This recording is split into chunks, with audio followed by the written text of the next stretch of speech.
Welcome to the new Camtasia Studio. We encourage you to watch and play with this Getting Started project video to learn some of the most important concepts of using the editor. If you want more in-depth tutorials that will walk you through the entire process of recording, editing, and sharing your videos, then please watch the Getting Started tutorials using this link under the Help menu. The editor is divided up into three main areas: the clip bin, the timeline, and the canvas. The canvas is where you see your video during playback and can move, resize, and reposition all media however you want. The timeline is where you assemble and edit your video. At the top of the timeline, tick marks represent time in terms of minutes and seconds. When building a video, you'll work in a horizontal manner, beginning from the left and moving sequentially through time toward the right. The tracks are layered on top of each other, so media you add on higher tracks is viewed on top of media on lower tracks in the canvas. For example, this callout is placed on top of the video track on the timeline, and therefore is on top of the screen video on the canvas. If I drag the video track on top of the callout on the timeline, the callout is now hidden behind the video on the canvas. Use the zoom slider to magnify the view of the timeline. This is very helpful when making precise cuts and selections, like removing ums in your audio. New media can be dragged and dropped on an existing track, or a new track is automatically created when media is dropped at this location at the top of the timeline. To change the position of a clip on the timeline, just drag it. To change the duration of a clip, drag the edges in either direction. An important part of the timeline is the playhead.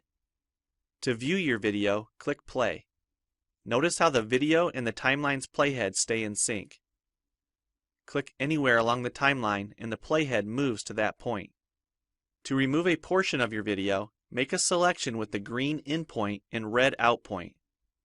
Then click the cut button. If you don't want media cut on a specific track, just click the lock icon.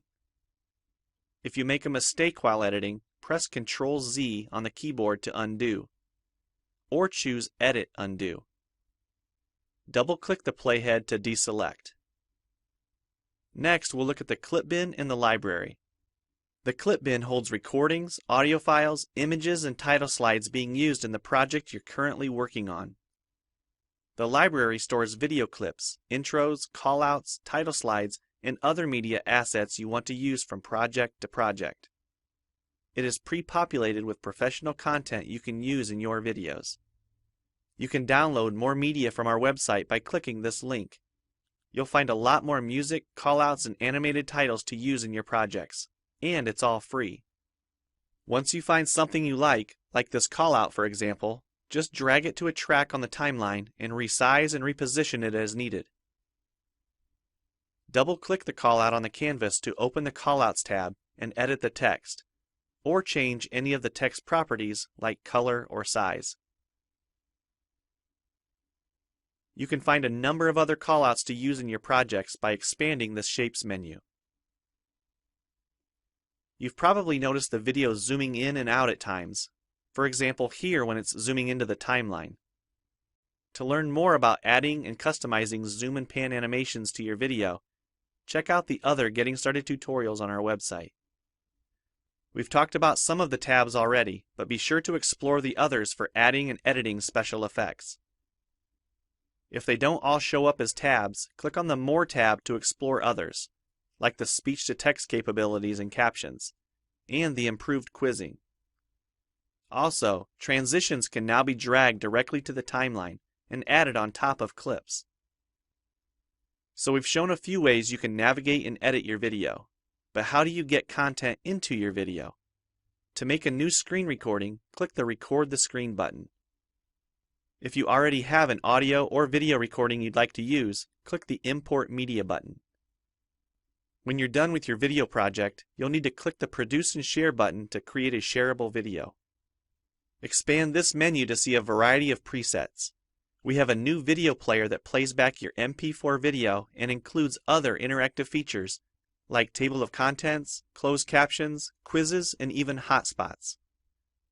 These features are available when hosting your video on TechSmithScreencast.com or the video and player on your own web server. This player provides playback on multiple devices with just one video, whether it's a phone, tablet, laptop, or desktop computer. Well, it's time for you to try Camtasia Studio for yourself using the content on the timeline, or better yet, create your own. We have lots of free tutorials on our website, and I recommend you begin with the Getting Started series. Also, the help file inside Camtasia Studio tells you how to use each of the Camtasia Studio features and applications. One last thing, if you ever want to open this Getting Started project again to view or practice with, use this link here. Thanks for watching, and we hope you enjoy Camtasia Studio.